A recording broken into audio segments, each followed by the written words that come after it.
ಮಂಜುನಾಥ್ ಅದೇ ಸರ್, ಅದ್ ಹೆಂಗೆ ತಗೊಂಡಿರೋ ಕ್ರಮ ಸರಿ ಅಂದ್ಬಿಟ್ರು. ಬೇಸಿಕ್ ಪ್ರಶ್ನೆ ಖರ್ಗೆ ಅವರಾಗ್ಲಿ ರಾಹುಲ್ ಗಾಂಧಿ ಅವ್ರು ಕೇಳಲಿಲ್ವಾ? ನಿಮಗೂ ವಿಧಾನಸೌಧದ ಆದ ಕಾರ್ಯಕ್ರಮಕ್ಕೆ ಮಾತ್ರ ಸಂಬಂಧ ಅಂತ ಹೇಳ್ತಿದ್ದೀರಿ, ಚಿನ್ನಸ್ವಾಮಿ ಕ್ರೀಡಾಂಗಣದಲ್ಲಿ ಬಳಿಯಾದ ಕಾಲ್ ತುಳಿತಕ್ಕೂ ನಮಗೂ ಸಂಬಂಧ ಇಲ್ಲ ಅಂತ ಹೇಳ್ತಿದ್ದೀರಿ. ಆದ್ರೆ ಗೋವಿಂದರಾಜು ಅವರನ್ನ ನೀವು ಯಾಕೆ ಅವರ ಆ ಒಂದು ಜವಾಬ್ದಾರಿಯಿಂದ ವಿಮುಕ್ತರನ್ನಾಗಿ ಮಾಡಿದ್ರಿ?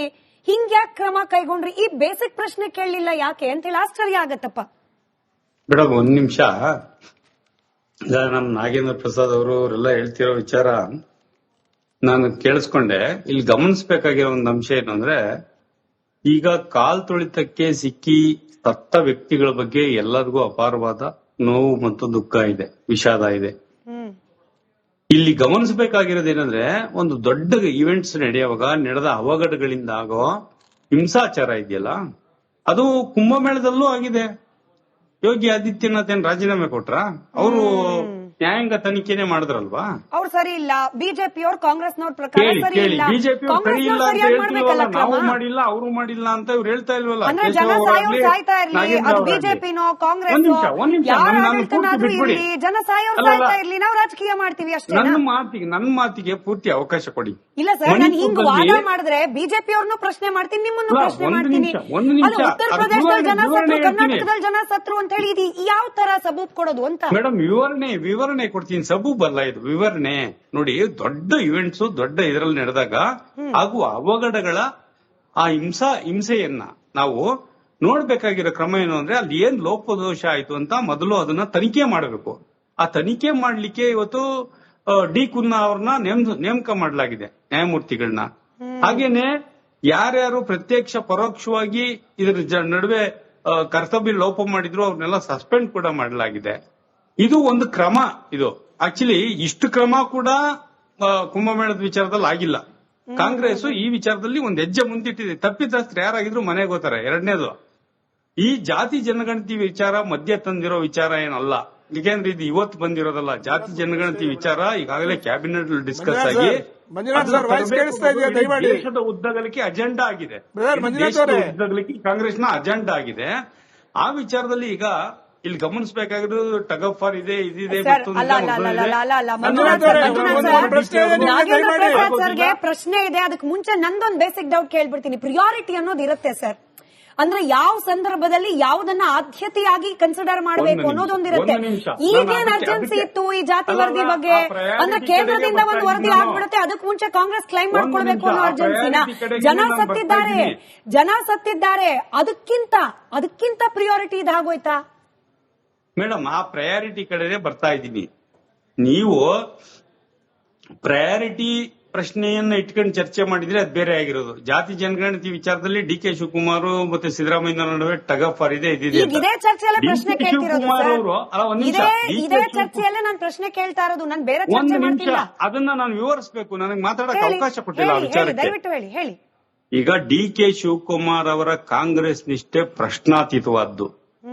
ಅವರು ಯಾವ ಅಧಿಕಾರ ಬೇಕಾದ್ರೂ ತ್ಯಜಿಸ್ತಾರೆ ಕಾಂಗ್ರೆಸ್ ಕಟ್ಲಿಕ್ಕಾಗಿ. ಅದಕ್ಕೆ ಮ್ಯಾಂಡೇಟರಿ ತಂದಿದ್ದವರು.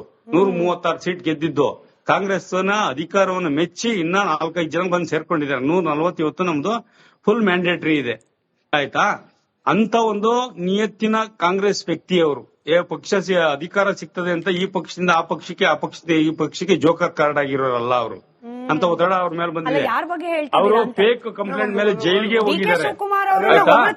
ಜೈಲಿಗೆ ಹೋದ್ರು ಕೂಡ ಜಯಿಸ್ಕೊಂಡು ಕಾಂಗ್ರೆಸ್ ಪಕ್ಷ ಅಂತ ನಿಂತಿದ್ದಾರೆ. ಅವರು ಟಗ್ ಆಫ್ ವಾರ್ಗೆ ಸಿದ್ದರಾಮಯ್ಯನವರ ಜೊತೆ ಇಳಿಯೋ ಅಗತ್ಯ ಇಲ್ಲ. ಅವ್ರ ಶ್ರಮಕ್ಕೆ ಇವತ್ತು ನಾಳೆ ಸಿಎಂ ಹುದ್ದೆ ಸಿಗುತ್ತೆ, ಅದು ಬೇರೆ ಪ್ರಶ್ನೆ. ಜಾತಿ ಜನಗಣತಿ ಅನ್ನೋದು ಇದೆಯಲ್ಲ, ಜಾತಿ ಜನಗಣತಿ ಇವತ್ತಿನ ಪ್ರಶ್ನೆ ಅಲ್ಲ. ಕಳೆದ ಒಂದು 4-5 ತಿಂಗಳಿಂದ ಜೋರಾಗಿ ನಡೀತಿದ್ದಂಥದ್ದೇ ಅಂಶ ಅದು.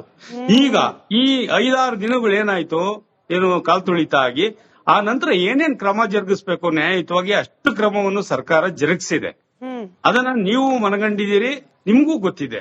ಯಾಕೆಂದ್ರೆ ಯಾವುದೇ ಒಂದು ತನಿಖೆ ಇಲ್ಲದೆ ಯಾರಾದ್ರೂ ಹೊರಗಡೆ ಏನೋ ಕೇಳ್ತಿದ್ದಾರೆ, ಕೇಳಿಸ್ಕೊಳ್ಳಿ. ಇವಾಗ ನಂದಿರ್ತಕ್ಕಂತ ಪ್ರಶ್ನೆ ಒಂದೇ ಒಂದು, ಇವತ್ತು ಯಾವ ಪೊಲೀಸ್ ಅವ್ರ ಮೇಲೆ ಪೊಲೀಸ್ ಅವರು ಸಂಪೂರ್ಣವಾಗಿ ವಿಫಲ ಆಗಿದ್ದಾರೆ ಅಂತಕ್ಕಂಥ ಮಾತನ್ನು ತಾವು ಹೇಳೋದಾದ್ರೆ ಪೊಲೀಸ್ ಅವರು ವರದಿ ಕೊಡ್ತಾರೆ. ಒಂದೇ ದಿನ ಹಿಂದಿನ ದಿನ ರಾತ್ರಿ ಇಡೀ ಅಲ್ಲಿ ಪೊಲೀಸ್ ಅವರು ಕೆಲಸ ಮಾಡಿದ್ದಾರೆ, ಆ ಕಾರಣಕ್ಕಂತಾನೆ ಮಾರನೇ ದಿನ ಕೊಡಕ್ ನಮ್ ಕೈಲಿ ಆಗಲ್ಲ ಅಂತಕ್ಕಂಥ ಮಾತನ್ನು ಹೇಳಿದ ಮೇಲೆ ಈ ವಿಜಯೋತ್ಸವನ್ನ ಯಾವಾಗ ಮತ್ತು ಯಾರು ಯಾವ ರೀತಿಯಲ್ಲಿ ನಡೆಸಬೇಕು ಅಂತ ನಿರ್ಧಾರ ಮಾಡಿದವರು ಯಾರು? ನಂಬರ್ 1 ಇಂಟೆಲಿಜೆನ್ಸ್ ಅಷ್ಟೊಂದಿದೆ ಕರ್ನಾಟಕದಲ್ಲಿ, ಇಂಟೆಲಿಜೆನ್ಸ್ ಫೇಲ್ಯೂರ್ ಆಗಿದ್ದು ಯಾಕೆ? ಮಾನ್ಯ ಉಪಮುಖ್ಯಮಂತ್ರಿಗಳು ಏರ್ಪೋರ್ಟ್ ಇಂದ ಬಂದು ಇಲ್ಲೆಲ್ಲ ಮೆರವಣಿಗೆ ಮಾಡಿಸಿ ಮತ್ತೆ ಅಲ್ಲಿ ತನಕ ಹೋಗಿ, ಅಂದ್ರೆ ಒಂದು ಈ ರಾಜ್ಯದ ಮುಖ್ಯಮಂತ್ರಿಗಳ ಮಾತನ್ನು ಮೀರಿ ಮತ್ತೆ ಅವರು ಜೊತೆಲಿರ್ತಾರೆ ಅನ್ನೋದಾದ್ರೆ ಇಲ್ಲಿ ಗುಂಪುಗಾರಿಕೆಯಿಂದ ಈ ಪರಿಸ್ಥಿತಿ ಆಯ್ತಾ? ಯಾಕಂದ್ರೆ ಕರ್ನಾಟಕದಲ್ಲಿ 3-4 ಗುಂಪಿದೆ ಅಂತಕ್ಕಂಥದ್ದು ಆವತ್ತಿಂದ ನೋಡ್ತಾ ಇದ್ದೀವಿ. ನವೆಂಬರ್ ತನಕ, ಒಂದು ನಿಮಿಷ, ನವೆಂಬರ್ ತನಕ ಇದೇ ಪರಿಸ್ಥಿತಿ ಆಗುತ್ತೆ. ನವೆಂಬರ್ ತನಕ ಇದು ಯಾವಾಗ ಈ ರಾಜ್ಯದಲ್ಲಿ ಅಧಿಕಾರ ಹಸ್ತಾಂತರ ವಿಷಯ ಹತ್ತಿರಕ್ಕೆ ಬರುತ್ತೆ ಅಲ್ಲಿ ತನಕ ಕೂಡ ಸಾರ್ವಜನಿಕರು ಕೂಡ ತೊಂದರೆ ಆಗುತ್ತೆ ಅಂತಕ್ಕಂಥದ್ದು ಜನಗಳು ಮಾತಾಡ್ಕೊತಾ ಇದ್ದಾರೆ. ಉತ್ತರ ಕೊಡಿ ದಯಮಾಡಿ. ಎಲ್ಲರದ್ದು ಗುಂಪಿದೆ, ಬಿಜೆಪಿಲೂ ಅನೇಕ ಗುಂಪಿದೆ, ರಮೇಶ್ ಜಾರಕಿಹೊಳಿ ಗುಂಪಿದೆ, ನಾವು ಗುಂಪುಗಾರಿಕೆ ಮಾಡ್ತೀವಿ. ಇಬ್ರು ಒಟ್ಟಿಗೆ ಮಾತನಾಡೋದ್ರಿಂದ ಪ್ರಶ್ನೆಗಳಿಗೆ ಉತ್ತರ ಸಿಗೋದಿಲ್ಲ. Shankar Shetty sir, diversion tactics ಅವಕಾಶ ಕೊಡಿ. ಆಯ್ತು ಬಂದೆ ಸರ್, ಬಂದೆ. ಶಂಕರ್ ಶೆಟ್ಟಿ ಸರ್ ಒಂದು ರಿಯಾಕ್ಷನ್ ತಗೊಂಡ್ ಬರ್ತೀನಿ. ಅದೇ ಸರ್, ರಾಜಕೀಯ ಒಂದೇಗಳಿಗೆ ಮಂಜುನಾಥ್ ಸರ್, ಒಂದೇಗಳಿಗೆ ಡೈವರ್ಷನ್ ಪಾಲಿಟಿಕ್ಸ್ ಅನ್ನೋದು ಬಿಜೆಪಿ ಮೇಲೂ ಅನೇಕ ಬಾರಿ ಅಪವಾದಗಳು ಬಂದಿದೆ. ಇದಕ್ಕೆ ಕಾಂಗ್ರೆಸ್ ಸರ್ಕಾರದ ಮೇಲೂ ಕೂಡ ಬಿಜೆಪಿಯವರು ಸೇರಿದಂತೆ ಜೆಡಿಎಸ್ ವಿರೋಧ ಪಕ್ಷದವರು ಅದೇ ಅಪವಾದ ಮಾಡ್ತಿರೋದು. ಕಾಲ್ತುಳಿತ ಪ್ರಕರಣದಲ್ಲಿ ಮುಜುಗರ ಆಗಿದೆ, ಅದನ್ನ ಮರೆಮಾಚೋಕೋಸ್ಕರ ಇದೀಗ ಜಾತಿ ಗಣತಿಯನ್ನು ಚರ್ಚೆ ತರೋ ಪ್ರಯತ್ನ ಕಾಂಗ್ರೆಸ್ನದ್ದು. ಖಂಡಿತವಾಗಿ ಇದು ಡೈವರ್ಷನ್ ಟ್ಯಾಕ್ಟಿಕ್ ಅಂತ 100% ಕರೆಕ್ಟ್. ಇದನ್ನು ಯಾರು ಅಕ್ಸೆಪ್ಟ್ ಮಾಡಿಲ್ಲ. ಈ ಸಲ chief minister, deputy chief minister high command meet ಆಗಲಿ ಡೆಲ್ಲಿ ಹೋದಾಗ ಈ ಜಾತಿ ಗಣತಿ ಎಂಬುದು ಬರ್ತಂತೆ ಯಾರು ನೀವು ಬಹುಶಃ ನೀವು ಮೀಡಿಯಾದವರು ಇದನ್ನು ಗೆಸ್ ಮಾಡಿಲ್ಲ. ಮೀಡಿಯಾದವ್ರಿಗೆ ಗೆಸ್ ಇಲ್ಲ, ಯಾವ ಪೊಲಿಟಿಕಲ್ ಪಾರ್ಟಿನ ಗೆಸ್ ಮಾಡಿಲ್ಲ, ಪೊಲಿಟಿಕಲ್ ಪಂಡಿತನೂ ಅದನ್ನ ಗೆಸ್ ಮಾಡಿಲ್ಲ. Very surprising actually. ಬಟ್ ಇದಕ್ಕೆ ಆಕ್ಚುಲಿ ಬೇಕಿತ್ತು. ನೋಡಿ, ಫಸ್ಟ್ 5 years ರೂಲ್ ಮಾಡಿದ್ರು ಯಾರು? ಸಿದ್ದರಾಮಯ್ಯ ಅವರು. ಈಗ 7 ವರ್ಷಕ್ಕೆ 7 ವರ್ಷದಲ್ಲಿ ಏರೋದು ಅತ್ಯಂತ ಒಂದು ಕೆಟ್ಟ ಕಪ್ಪು ಚುಕ್ಕೆ ತರುವಂತ ಘಟನೆ ನಡೆದಿದ್ರೆ ಅವರ 7 ವರ್ಷ ಆಡಳಿತ ಇದು ಕಾಲ್ ತುಳಿತ. ಆಕ್ಚುಲಿ ಈ ಕಾಲ್ ತುಳಿತಲ್ಲೇ ಆಯ್ತು. ಕಾಲ್ ತುಳಿಕೆ ಏನು ಪ್ರಿಕಾಷನ್, ಅದ್ರ ಮೇಲೆ ತಗೊಂಡ ಕೆಲವು ಸ್ಟೆಪ್ಸ್ ಗಳು ಉಂಟಲ್ಲ, ಮತ್ತು ಅದನ್ನು ಜನಗಳನ್ನು ಪ್ರಮುಖ ಪರ್ಟಿಕ್ಯುಲರ್ಲಿ ಪೊಲೀಸ್ ಡಿಪಾರ್ಟ್ಮೆಂಟ್ ಮೇಲೆ ಕಡೆ ಬಲಿಪಶೋದು ಯಾರು? ಖಾಲಿ ಪೊಲೀಸ್ ಡಿಪಾರ್ಟ್ಮೆಂಟ್. ದಯಾನಂದ್ ಆಕ್ಚುಲಿ ಇಬ್ಬರು ಬಲಿಪಶ, ಅವ್ರಿಬ್ರು ಬ್ಲೂ ವೈಟ್ ಬಾಯ್ಸ್. ಯಾವ್ದು? ಸಿಎಂ ಅವ್ರದ್ದು ದಯಾನಂದ್ ಮತ್ತು ಗೋವಿಂದರಾಜ್ ಇಬ್ರು ಕೂಡ ಬ್ಲೂ ವೈಟ್ ಬಾಯ್ಸ್. ಇಬ್ರು ತೆಗೆದ್ರು ಅಂತ ಹೇಳಿದ್ರೆ ಭಾರಿ ಆಶ್ಚರ್ಯ ಸಂಗತಿ ಅದು. ಮತ್ತೆ ಈಗ ಸಸ್ಪೆನ್ಷನ್ ಆಕ್ಚುಲಿ ಕಾನೂನು ಪ್ರಕಾರ suspension is not A punishment. ಅರ್ಥ ಆಯ್ತಲ್ಲ? ಅವ್ರು ಏನೋ ಪನಿಷ್ಮೆಂಟ್ ಆಗ್ಬೇಕು ಯಾವಾಗ ಗೊತ್ತಾ? ಕಡೆಗೆ ಎಂಕ್ವೈರಿ ಆಗಿ, ರಿಪೋರ್ಟ್ ಆಗಿ, ಚಾರ್ಜ್ ಶೀಟ್ ಆಗಿ ಪನಿಷ್ಮೆಂಟ್. ನಂಗೆ ಗೊತ್ತು, ಇನ್ವೆಸ್ಟಿಗೇಷನ್, ನಾನು ಟ್ರೈನಿಂಗ್ ಹೋಗಿದ್ದೇನೆ, ಇಂಡಸ್ಟ್ರಿಯಲ್ ರಿಲೇಷನ್ ಟ್ರೈನಿಂಗ್ ಅಂತ ಉಂಟು. ಅದು ನಂಗೂ ಆಶ್ಚರ್ಯ ಆಯ್ತು. ಸಸ್ಪೆನ್ಷನ್ ಇಸ್ ನಾಟ್ ಪನಿಷ್ಮೆಂಟ್ ಅಂತ ಹೇಳ್ತಾರೆ. ಇದ್ರಿಗೆ ಏನ್ ಗೊತ್ತಾ? ಇದಕ್ಕೆಲ್ಲ ಈಗ ಚಾರ್ಜ್ ಶೀಟ್ ಆಗ್ತದೆ. ಚಾರ್ಜ್ ಶೀಟ್ ಮೊದಲು ಡೊಮೆಸ್ಟಿಕ್ ಎಂಕ್ವೈರಿ ಕಡೆ ಇಂಟರ್ನಲ್ ಎಂಕ್ವೈರಿ ಆಗ್ತದೆ.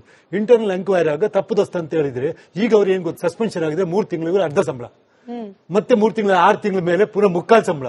ಕಡೆಗೆ ಉಂಟಲ್ಲ 6 ತಿಂಗಳು ನೀವು ಡಿಸಿಷನ್ ತಗೊಳ್ಬೇಕು. Either to revoke the suspension or to reinstate in that ಯಾವುದೇ ಒಂದು ಡಿಪಾರ್ಟ್ಮೆಂಟ್ ಕೊಟ್ಟು ರೀಇನ್ಸ್ಟೇಟ್ ಮಾಡಬೇಕು. ಬಟ್ ಸಸ್ಪೆನ್ಷನ್ ಎಂಬುದು ಉಂಟಲ್ಲ, ಇದಕ್ಕೊಂದು ಬೆಸ್ಟ್ ಎಷ್ಟು ಇನ್ಸಲ್ಟ್ ಅಂದ್ರೆ ಏನಾದ್ರು. ಆಕ್ಚುಲಿ ದಯಾನಂದ್ ಅಂತವ್ರು, ನಾನೊಂದು ಒಬ್ಬ ಆಫೀಸರ್ ನೋಡಿದೆ, ಬ್ಯಾಂಕ್ ಮೇಲೆ ಸಸ್ಪೆಂಡ್ ಆದ, ಅವನು ಹೆಂಡತಿ ಮಕ್ಕಳು ತಿಳಿಸಲಿಲ್ಲ ಸೊಸೈಟಿಯಲ್ಲಿ. ಆಕ್ಚುಲಿ ದಿಸ್ ಇಸ್ ಸಸ್ಪೆನ್ಷನ್ ಎಷ್ಟು ಇನ್ಸಲ್ಟ್ ಅಂತ ಹೇಳಿದ್ರೆ ನಿಜವಾಗಿ ಇವರೆಲ್ಲ ಡಿಸಿಷನ್ ತಗೊಂಡು ಹೇಳ್ತಾರೆ. ಅವ್ನು ಏನ್ ಮಾಡ್ಕೊತ, ಬೆಳಿಗ್ಗೆ ದಿನ ಕ್ಯಾರಿಯರ್ ಹಿಡ್ಕೊಂಡು ಹೋಗ್ತಿದ್ದ ಮನೆಯಿಂದ ಆಫೀಸಿಗೆ. ಅದೇ ರೀತಿ ಅವ್ನಿಗೆ ಆಫೀಸ್ ಹೋಗ್ಲಿಕ್ಕಿಲ್ಲ. ಅವ್ನು ಏನ್ ಗೊತ್ತಾ, ಬ್ಯಾಂಕ್ ಮ್ಯಾನೇಜರ್ ಆ ಕ್ಯಾರಿಯರ್ ಹಿಡ್ಕೊಂಡು ಯಾರ್ದ ಫ್ರೆಂಡ್ ಮನೆಗ ಯಾರ್ದ ಗೊತ್ತಾ ರಿಲೇಷನ್ಗೆ ಹೋದ್ರೆ ಹೆಂಡತಿ ಮಕ್ಳಿಗೆ ಗೊತ್ತಂತಲ್ಲ, ಹೆಂಡತಿ ಮಕ್ಕಳು ಅವ್ನು ನೆಗ್ಲೆಕ್ಟ್ ಮಾಡ್ತಾರೆ. ಸಸ್ಪೆನ್ಷನ್ ಎಂಬುದು ಎಷ್ಟು ಕೆಟ್ಟಿದ್ರು ನೋಡಿ. ಆಕ್ಚುಲಿ ಒಂದು ಇನ್ಸಲ್ಟ್ ಅದು. ಅವನು ಅಲ್ಲಿ ಮಧ್ಯಾಹ್ನ ಊಟ ಮಾಡ್ಕೊಂಡು ಸಂಜೆ ಹೊತ್ತು ಆಫೀಸ್ ಹೋಗಿ ಬಂದಂತೆ ಬಂದು ರಿಪೋರ್ಟ್ ಮಾಡ್ತಿದ್ದ ಹೆಂಡತಿ ಮಕ್ಕಳಿಗೆ.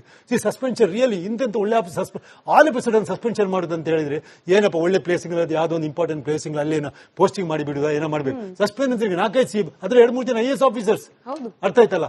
ಇಟ್ ವೆರಿ ಬ್ಯಾಡ್ ಡಿಸಿಷನ್ ತಗೊಂಡದ್ದು ಗವರ್ಮೆಂಟ್. ನಾನು ಹೇಳ್ತೇನೆ ಅವರನ್ನು ಬಲಿಪಶು. ಸೊ ಅದನ್ನೊಂದು ಕವರ್ ಅಪ್ ಮಾಡ್ಲಿಕ್ಕಾಗಿ ಇದನ್ನು ತಗೊಂಡಿದ್ದಾರೆ. ಆಕ್ಚುಲಿ ಕಂಟಿನ್ಯೂ ಮಾಡ್ತೇನೆ. ನಾವೆಲ್ಲ ತಿಳ್ಕೊಂಡು ಇದರಲ್ಲೊಂದು MLC ಇಶ್ಯೂ ಅದು ಬಂತು. MLC 4 ಜನ ಅದೇನೋ ಪ್ರೊಟೆಸ್ಟ್ ಬಂತು ಕೆಲವ್ರದ್ದು.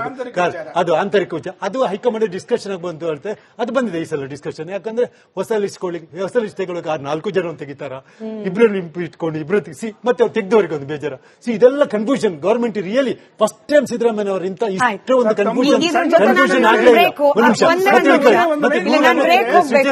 169 ಕೋಟಿ ಇದಕ್ಕೆ ಫಸ್ಟ್ ಇದರಲ್ಲಿ ಖರ್ಚಾಗಿದೆ. 150 you gave the lead sir. ನಾನು ಮುಂದಿನ ಬ್ರೇಕಿಂಗ್ ನೀವು ಅದಕ್ಕೆ ಲೀಡ್ ಕೊಟ್ರಿ. ನಾನು ಕೇಶವ ಪ್ರಸಾದ್ ಸರ್ನು ಈ ಪ್ರಶ್ನೆ ಕೇಳ್ತೀನಿ. ಹಿಂದಿನ ಸಮೀಕ್ಷೆ ನಡೆಸಿದಾಗ್ಲೇನೆ ಕೋಟಿ ಖರ್ಚಾಗಿದೆ, ಅದು ಜನರ ತೆರಿಗೆ ದುಡ್ಡು. ಇದೀಗ ಮತ್ತೊಂದು ಸಮೀಕ್ಷೆ ಅಂದ್ರೆ ಅದಕ್ಕೆ ದುಡ್ಡೆಲ್ಲಿಂದ ತರ್ತೀರಿ ಅಂತ ಹೇಳಿ ಜನ ನನಗೆ ವೀಕ್ಷಕರೊಬ್ರು ಕಳಿಸಿದ್ದಾರೆ, ಇಂಥದ್ದೊಂದು ಪ್ರಶ್ನೆ ಕೇಳಿ ಅಂತ ಹೇಳಿ.